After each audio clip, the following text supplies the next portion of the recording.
দেশ বিদেশের বাছাই করা খবর নিয়ে সর্বদাই সত্য সন্ধানী ই নিউজ ভারত। নমস্কার, ই নিউজ ভারতে আপনাদের সকলকে স্বাগত। শুরু করছি ওয়েদার আপডেট।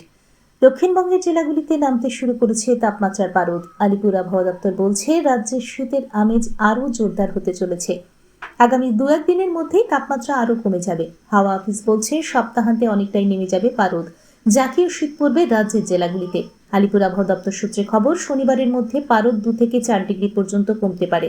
তাপমাত্রা 15 ডিগ্রির নিচে নেমে যেতে পারে কলকাতা সহ দক্ষিণবঙ্গের জেলাগুলিতে। পশ্চিমাঞ্চলের জেলাগুলিতে শীতের দাপট আরও বাড়বে। পুরুলিয়া, বাঁকুড়া, ঝাড়গ্রাম, বীরভূমের মতো জেলাগুলিতে এক ধাক্কায় বাড়বে ঠান্ডা। এসব জেলায় তাপমাত্রা পৌঁছে যেতে পারে 10 ডিগ্রি সেলসিয়াসে। ভোরের দিকে কলকাতায় প্রায় সব জেলাতেই কুয়াশার প্রভাব। বেলা বাড়লে অবশ্য কুয়াশার প্রভাব কমবে। উত্তরবঙ্গেও ভরপুর শীতের আমেজ। চলতি সপ্তাহের শেষের দিকে উত্তরের জেলাগুলির তাপমাত্রা আরও নিচে নেমে যেতে পারে। আজ কলকাতার রৌদ্রোজ্জ্বল দিন। আজ কলকাতা ও তার পার্শ্ববর্তী অঞ্চলে দিনের সর্বোচ্চ তাপমাত্রা 25 ডিগ্রি সেলসিয়াস, সর্বনিম্ন 13 ডিগ্রি সেলসিয়াস। বাতাসে আপেক্ষিক আর্দ্রতার পরিমাণ 39%।